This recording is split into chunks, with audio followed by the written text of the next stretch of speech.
Olá! Hoje a gente vai mergulhar na identidade única de um dos estados mais intrigantes do Brasil, o Piauí. Esquece um pouco aquela imagem clássica do Nordeste só de praias, porque o Piauí tem uma história e uma geografia que olham para dentro, para o coração do país. 66 quilômetros. É um número que, de cara, soa pequeno, né? Pois é. Esse é o tamanho de todo o litoral do Piauí. A gente está falando do menor litoral do Brasil inteiro. E logo antes, numa região que é famosa justamente por suas praias espetaculares. É um baita contraste. E isso, claro, levanta a grande questão. Como é que pode um estado nordestino com acesso ao mar, mesmo que pequeno, mas que desenvolveu uma identidade toda voltada para o sertão, para o interior? Bom, é esse mistério que a gente vai tentar desvendar agora. Bom, para entender isso, a gente precisa voltar no tempo. A resposta, como em quase tudo no Brasil, está lá na história.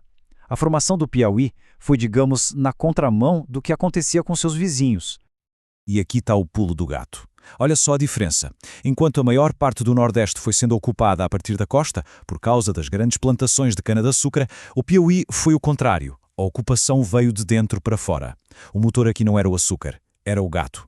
E gado, como se sabe, precisa de espaço, de muito pasto. Então a ocupação foi avançando pelo que eles chamavam de sertões de dentro. E essa origem totalmente interiorana deixou marcas, sabe? Marcas profundas. O povoamento demorou mais para acontecer, foi liderado por bandeirantes que vinham do interior. E o reflexo mais claro disso tudo, na geografia política de hoje, é só olhar para a capital, Teresina. É a única capital de todo o Nordeste que não fica no litoral. Isso diz tudo sobre a vocação mais continental do estado. Mas, claro, essa identidade tão particular e esse território gigante também trazem um desafio. Como é que se administra um lugar tão vasto e diverso? A resposta, e isso é bem interessante, é que para entender o Piauí, não adianta olhar para um mapa só. É preciso olhar para vários. E essa ideia de ficar desenhando e redesenhando mapas para poder governar melhor tem um nome técnico: regionalização. Parece complicado, mas a ideia é simples. É uma tentativa de entender o que cada pedacinho do Estado faz melhor, qual é a vocação de cada lugar, para poder criar políticas que funcionem de verdade na prática.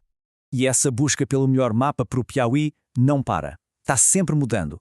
O IBGE, por exemplo, mudou completamente o jeito de fazer isso. Antes, o mapa era baseado mais na geografia, sabe? Relevo, vegetação. Agora, o foco é outro. É a vida das pessoas. Como as cidades se conectam. Qual cidade é o polo da região? Para onde as pessoas vão para trabalhar, para estudar, para ir ao médico? É um mapa muito mais humano. E o resultado dessa nova visão é que o mapa mudou.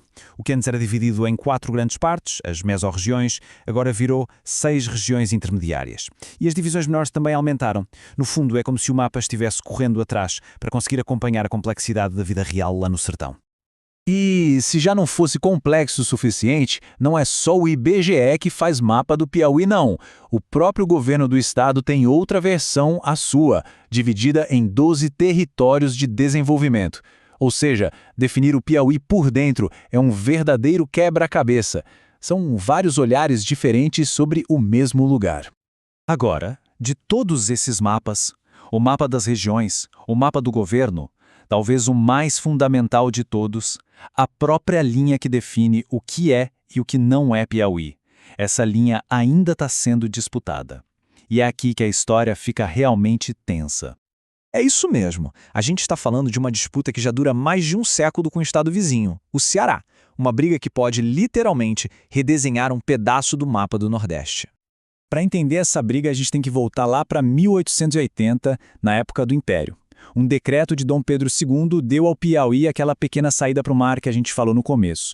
Em troca, o Ceará ficaria com umas terras no sertão. O problema? A demarcação dessa troca nunca foi bem feita, nunca ficou clara, e a briga se arrasta desde então. Só que agora, depois de décadas na justiça, um laudo técnico do Exército e uma decisão final do STF, parecem que vão finalmente botar um ponto final nessa história. E olha, não é uma briga por qualquer pedaço de terra, não. A área em disputa, ali na Serra da Ibiapaba, é valiosíssima. Tem muita coisa em jogo. Cidades importantes, polos agrícolas, um subsolo que dizem ser rico em ouro e talvez o mais importante hoje em dia, um potencial gigantesco para gerar energia eólica. Pois bem, chegamos ao ponto central da disputa hoje. Em junho de 2024, o laudo pericial do Exército ficou pronto e a conclusão dele foi bombástica. O relatório afirma com todas as letras que a Serra da Ibiapaba, que deveria ser o marco da divisa, está totalmente dentro do Piauí. Com esse documento na mão, o Piauí agora reivindica uma área de mais de 6.000 km². Para você ter uma ideia, é uma área que hoje abrange parte de 13 municípios do Ceará. É gente e terra que podem, da noite para o dia, mudar de estado. E isso tudo leva a gente para uma última reflexão, que vai muito além da geografia ou da economia.